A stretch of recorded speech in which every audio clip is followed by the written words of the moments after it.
Bonjour à toutes et à tous. Dans cette vidéo, je vais essayer de vous expliquer le principe de fonctionnement du hub et du switch. En effet, dans un réseau local, j'insiste, dans un LAN, Local Area Network, les équipements d'interconnexion entre les machines peuvent se représenter soit sous la forme d'un hub ou bien d'un switch. Un hub, c'est un périphérique qui travaille au niveau 1 du modèle OSI. Et si je parle du modèle OSI, je parle bien évidemment d'un modèle à 7 couches, composé de la couche physique, liaison, réseau, transport, session, présentation, application.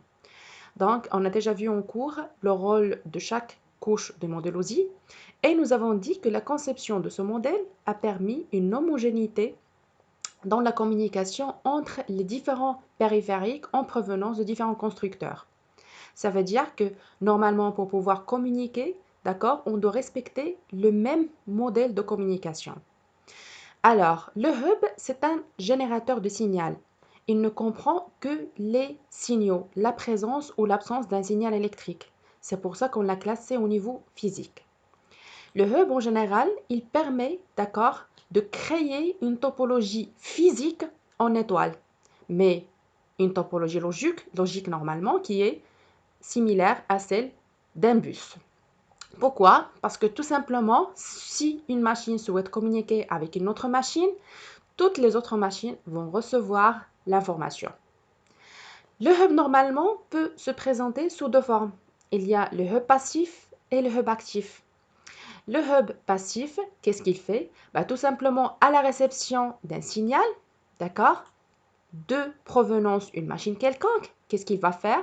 Il va tout simplement le diffuser à toutes les machines, sauf, je peux dire qu'il peut le diffuser sur tous les ports, sauf le port duquel l'information lui est parvenue. Donc là, par exemple, si la machine A souhaite communiquer avec la machine D, elle va lui envoyer, d'accord, une trame d'information. Je parle en termes de trame parce que tout simplement, le PDU, ou plutôt l'unité de l'information protocolaire au niveau 2, c'est la trame. Donc, la machine A, elle va envoyer une trame, d'accord, à la machine T. Et qu'est-ce qu'il va faire le hub?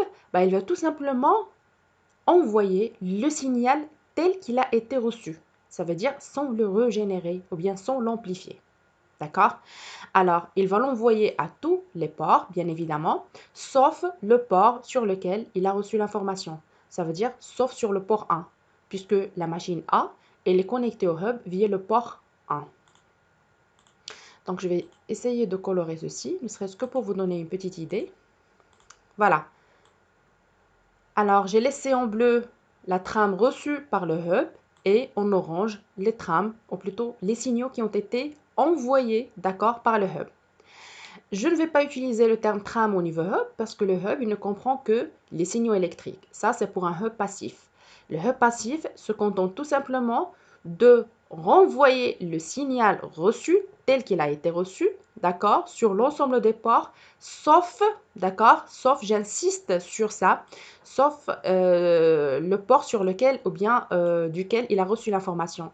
Ça veut dire qu'ici, le signal il va être renvoyé sur le port 2, 24 et 27, mais pas le port 1.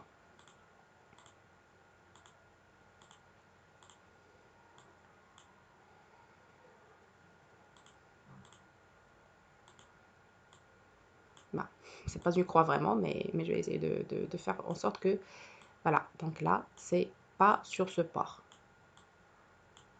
Voilà. Voilà. Donc ça, c'est le fonctionnement d'un hub passif. Un hub actif, il a le même type de fonctionnement. Ça veut dire il se contente tout simplement de renvoyer le signal sur l'ensemble des ports, sauf le port duquel l'information lui est parvenue. Mais la différence entre les deux, c'est que le hub actif, il amplifie le signal avant de l'envoyer. D'accord? Donc, le hub passif, il envoie le signal tel qu'il a été reçu, mais le hub passif, il amplifie le signal avant de l'envoyer.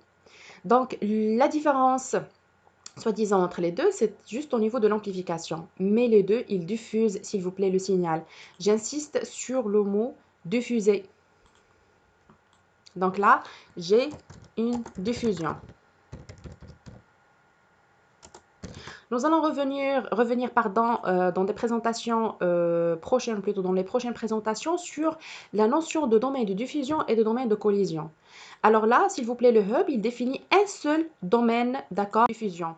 Pourquoi un seul domaine de diffusion? Parce que tout simplement, toutes les machines qui sont connectées au hub, ils représentent un seul domaine de diffusion puisqu'ils vont recevoir toute la donnée diffusée par le hub. Ça veut dire que la machine A, B, C, D, d'accord, ils appartiennent au même domaine de diffusion et également au même domaine de collision. Je parle également de domaine de collision. Donc, je ne vais pas m'arrêter sur, je ne vais pas en fait m'attarder sur l'explication du domaine de collision et de diffusion parce qu'on va lui réserver une présentation à part. Bon, pourquoi on a dit tout simplement que au niveau logique, il s'agit d'une topologie en bus? Parce que tout simplement, si deux machines communiquent en même temps, bah, il va y avoir une collision. Puisque que va faire le hub? Bah, tout simplement, il va prendre le signal, il va l'envoyer sur tous les ports. Alors, si en même temps, par exemple, la machine D, d'accord, elle va envoyer une trame, d'accord, en même temps que la machine A, il va y avoir une collision. C'est pour ça que nous avons besoin, d'accord, d'une méthode de gestion d'accès. Dans le cas des réseaux locaux filaires, on parle principalement de la méthode CCMA-CD. Ça veut dire Collision Detection. Et également, je ne vais pas m'attarder sur l'explication de la méthode CCMA-CD, puisque effectivement, on va l'expliquer dans une prochaine présentation. Donc, on va essayer que la présentation soit la plus brève possible. Ça, c'est, s'il vous plaît, le fonctionnement du hub. Maintenant, on va passer au fonctionnement du switch. Le switch, s'il vous plaît, c'est soi-disant un périphérique qui est plus intelligent que le hub.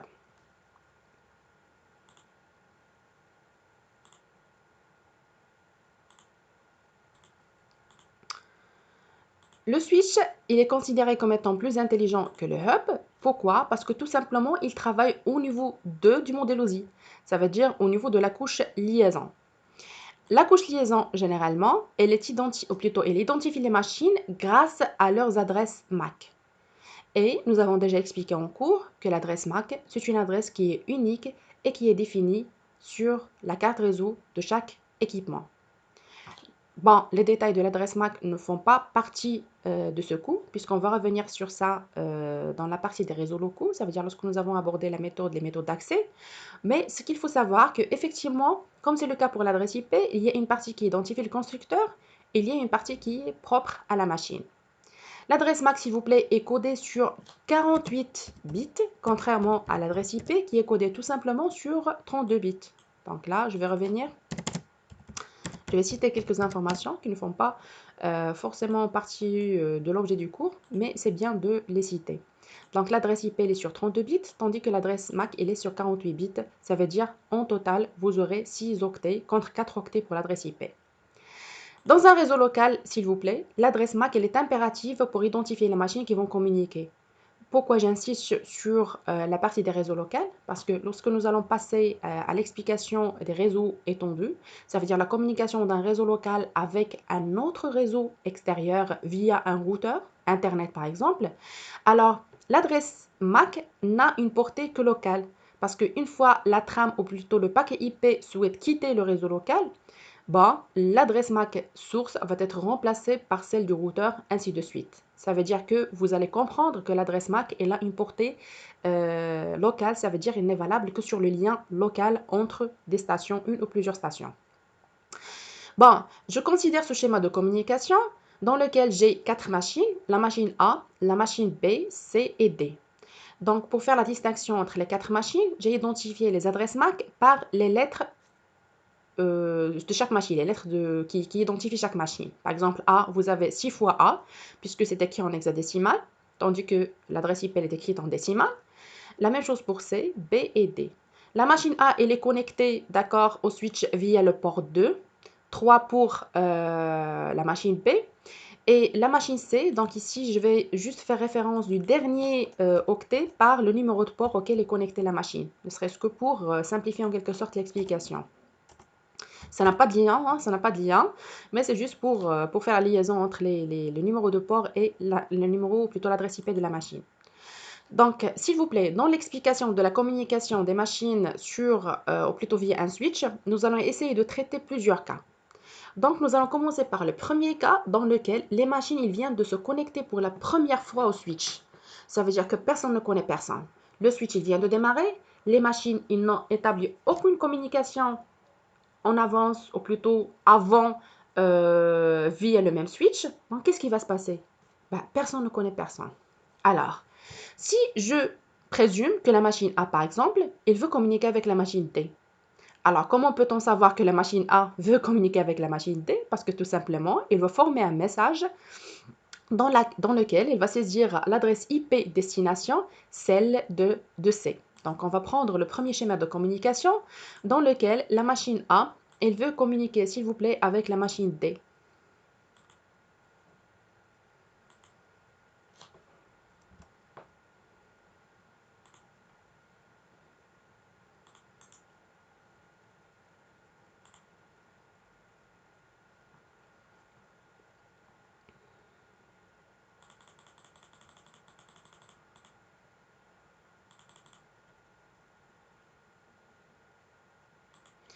Voilà. Donc là, c'est une communication entre la machine A et la machine D. La machine A, elle va former tout simplement une trame, d'accord? Elle va construire une trame dans laquelle il doit spécifier l'adresse MAC destination, l'adresse MAC source, l'adresse IP destination et l'adresse IP source. La machine A, elle dispose de l'adresse IP source qui est 192.168.1.2. La machine et également, il dispose de l'adresse IP destination qui est 192.168.1.20. Bien évidemment, ils ne peuvent pas communiquer s'ils ne connaissent pas déjà l'identifiant qui se représente sous la forme de l'adresse IP. Donc, deuxième chose, la machine A n'a jamais communiqué avec la machine D. Ça veut dire qu'elle n'a pas une idée sur son adresse MAC. Alors, qu'est-ce qui va se passer? Alors, la machine A, qu'est-ce qu'elle va faire? Elle va mettre le paquet d'informations en attente, d'accord? Et qu'est-ce qu'elle va faire? Bah, tout simplement, il va former une requête ARP. Le protocole ARP, s'il vous plaît, voilà. Elle va formuler une requête ARP. Alors, c'est Address Resolution Protocol.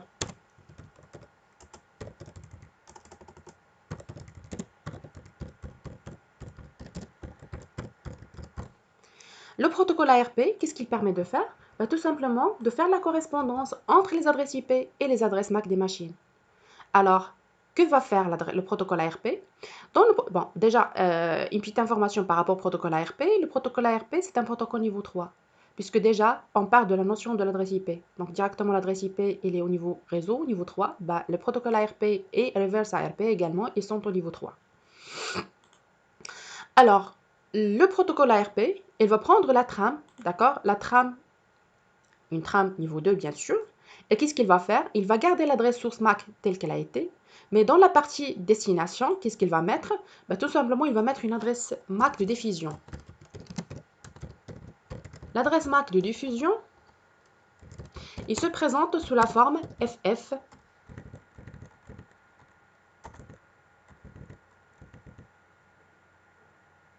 Voilà, 6 fois F. Voilà.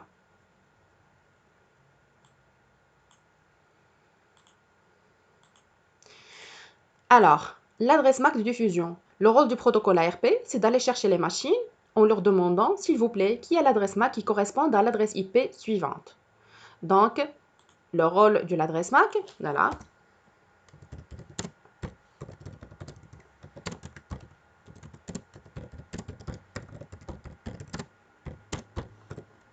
À l'IP 192.168.1.20. Je m'excuse ici.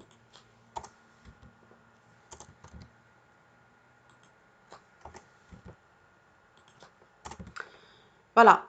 Donc, lorsque le switch va recevoir l'information, donc je ne vais pas parler, s'il vous plaît, maintenant du fonctionnement de switch. Ce qui m'intéresse le plus, c'est la partie ARP. D'accord? Puisque le switch, il travaille au niveau 2, ça veut dire qu'il est capable d'examiner les adresses MAC. Donc, en regardant l'adresse MAC destination, s'il vous plaît, je ne vais pas parler maintenant du fonctionnement de switch, j'insiste sur ça. Donc, il va regarder que l'adresse MAC, c'est une adresse MAC de diffusion. Ben, en tout cas, il ne connaît pas, il n'a pas de correspondance dans sa table de commutation. D'accord? Alors, qu'est-ce qu'il va faire? Ben, tout simplement, le message, puisqu'il est en diffusion, il va être diffusé à l'ensemble des machines qui sont connectées au switch. D'accord? Normalement, ici, j'ai 3 machines. D'accord? La machine C, B et D, ils sont connectés au switch. Ben, bien évidemment, les 3 machines vont recevoir la requête. Alors, à la réception de la requête, Qu'est-ce qui va se passer? Ils vont examiner, s'il vous plaît, l'objet, d'accord, l'objet de la requête, qui est une requête ARP. Bien sûr, la machine C et la machine B ne peuvent pas répondre à la requête ARP, puisque il ne s'agit pas de leur adresse IP. Qu'est-ce qu'ils vont faire? Ils vont discard ou bien ils vont supprimer la requête. Donc, il ne va pas être examiné par les couches supérieures. À la réception de la même requête par la machine T, également, voilà, il va trouver qu'il s'agit bien d'une requête qui est destinée à connaître son adresse MAC. Qu'est-ce qu'il va faire? Il va, s'il vous plaît, formuler ce qu'on appelle une réponse ARP. Alors, la question que vous allez poser, comment on peut savoir requête, réponse, ainsi de suite? Dans la trame, s'il vous plaît, envoyée par les différentes stations, on indique le type de protocole, d'accord? On indique qu'il y a un champ qui est spécifique à marquer, ou plutôt à indiquer aux machines qu'il s'agit d'un protocole ARP. Et également, est-ce qu'il s'agit d'une réponse ou bien d'une requête? Par exemple, c'est pas le cas, je peux réserver un bit, d'accord, pour identifier le type de requête ou bien de réponse. Si le bit est à 0, il s'agit d'une requête. Si le bit est à 1, il s'agit d'une réponse. Bon, ça, c'est juste à titre d'exemple. Normalement, il y a des champs, d'accord, d'informations qui permettent d'expliciter ces informations. Voilà, donc, pardon, je ne sais pas pourquoi j'ai marqué forme. Donc, la machine B, s'il vous plaît, ou plutôt la machine D, il va envoyer une réponse ARP. La réponse ARP, il ne contient pas de données normalement. C'est tout simplement pour dire à la machine A, voilà, voici mon adresse MAC. Réponse ARP.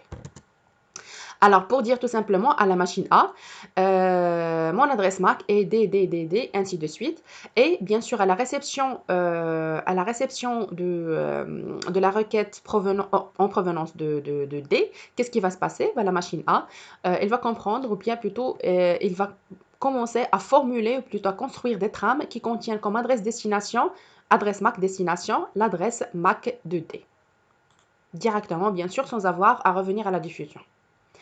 Alors, ces correspondances, s'il vous plaît, ces correspondances, ou plutôt ces informations, ils font partie de ce qu'on appelle une cache ARP. Normalement, chaque machine, alors, elle contient ce qu'on appelle une cache ARP. Une cache ARP.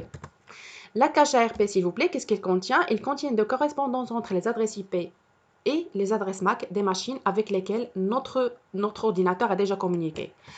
Pour pouvoir afficher ceci, donc vous allez sur invite de commande CMD et vous pouvez taper la commande ARP-A. Voilà, donc je vais la revenir. Voilà, vous tapez ARP-A et directement vous aurez, d'accord, la liste, s'il vous plaît, des correspondances adresse IP et adresse MAC et le type d'apprentissage. Est-ce qu'il est statique ou est-ce qu'il est dynamique? D'accord? Alors, nous n'allons pas exactement donc, nous attarder sur l'explication entre l'ARP statique et l'ARP, plutôt le type d'apprentissage, est-ce qu'il est statique ou est-ce qu'il est dynamique. Mais ce qu'il faut savoir, c'est que tout simplement la cache ARP, d'accord, regardez, j'ai une cache ARP par interface. J'ai des interfaces, bien évidemment, IP et des interfaces, les interfaces, ils correspondent au type de carte, s'il s'agit d'une carte Wi-Fi ou bien d'une carte Ethernet. Donc voilà, donc vous pouvez également effacer la cache à tout moment via la commande ARP-D. Donc D, ça vient de delete. Voilà, d'accord? Alors, la suppression de l'entrée ARP a échoué. L'opération demandée nécessite une élévation. Ça veut dire que je n'ai pas le droit de la supprimer, mais je dois passer en mode administrateur pour effectuer l'opération. Bon, c'est juste pour vous montrer qu'ARP-D, en général, il permet de supprimer toutes les entrées de la cache ARP. Voilà. Voilà, donc c'est correspondance IP MAC et vous pouvez également trouver juste à côté, d'accord, une troisième colonne qui indique le type d'apprentissage, est-ce qu'il est statique ou il est dynamique. Voilà, donc s'il vous plaît, juste un petit rappel, donc si une machine souhaite communiquer avec une autre machine et qu'elle connaît son adresse IP mais qu'elle ne connaît pas son adresse MAC, elle va procéder par une requête ARP. La requête ARP, elle est destinée à être envoyée en diffusion en indiquant dans l'adresse MAC destination FFF, c'est une adresse MAC de diffusion, niveau 2. Donc c'est une diffusion s'il vous plaît, niveau 2. Donc j'insiste sur ça. Niveau 2, ça veut dire qu'il se passe au niveau liaison et non pas au niveau IP. Ça, c'est bon. Alors, je reviens maintenant, s'il vous plaît, au switch. Alors, que va faire le switch au sein de tout ça?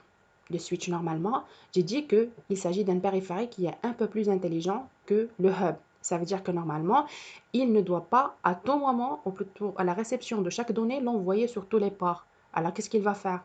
Ben, normalement, il doit être capable de faire acheminer les paquets en sachant au préalable, d'accord, les machines, ou plutôt les ports qui connectent, les numéros de ports connectés à la machine X.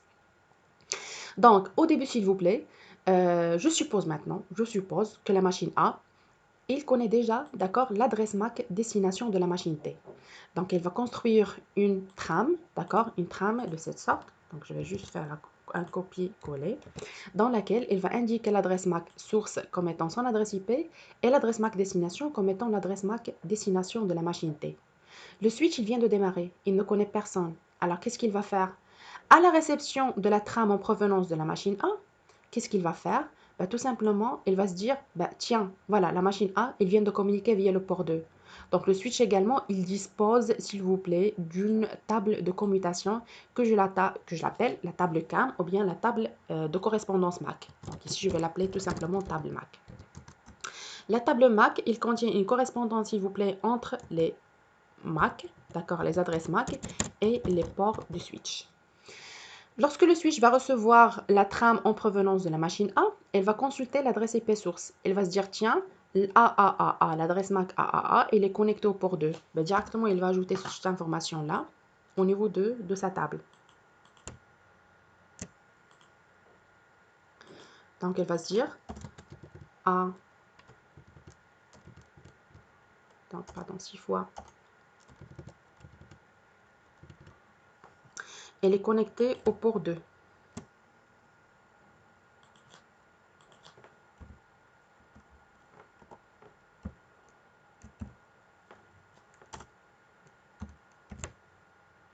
Voilà, ça c'est la première entrée qu'il va, donc, qui va l'aider bien sûr à construire sa table MAC.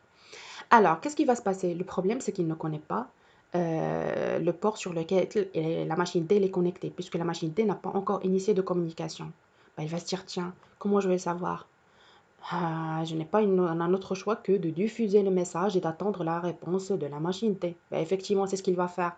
Alors, le switch, qu'est-ce qu'il va faire? Il va prendre malheureusement la trame, d'accord, et il va la diffuser à tous les ports. Il ne va pas faire de modification, s'il vous plaît, au niveau de la trame. Il va la laisser telle qu'elle est, d'accord? Mais cette fois, il va être diffusé.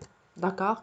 Donc, ça vous rappelle en quelque sorte le principe de fonctionnement du hub. Ben, bien évidemment, au démarrage, le switch, il se comporte tout simplement comme un hub.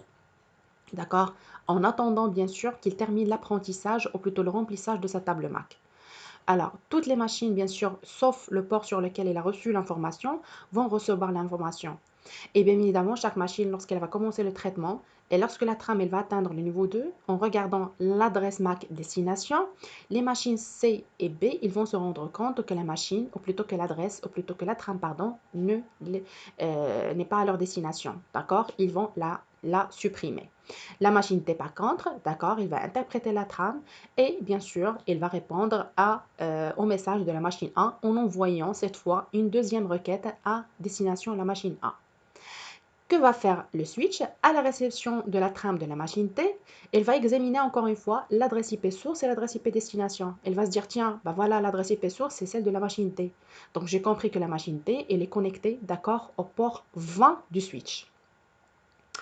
Alors, bah, qu'est-ce qui va se passer? Il va ajouter tout simplement, d'accord, une nouvelle entrée dans sa table MAC qui correspond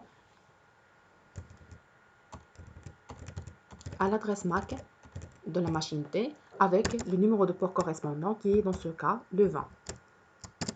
Dorénavant, si la machine A veut communiquer avec la machine T, que va faire le switch? Il va aller consulter directement sa table MAC, sa table de commutation, et il va comprendre que la machine T est connectée au port 20. Bah, directement, le message va être aiguillé vers la machine T sans avoir à être diffusé. Donc la diffusion, s'il vous plaît, elle a lieu seulement au démarrage du switch.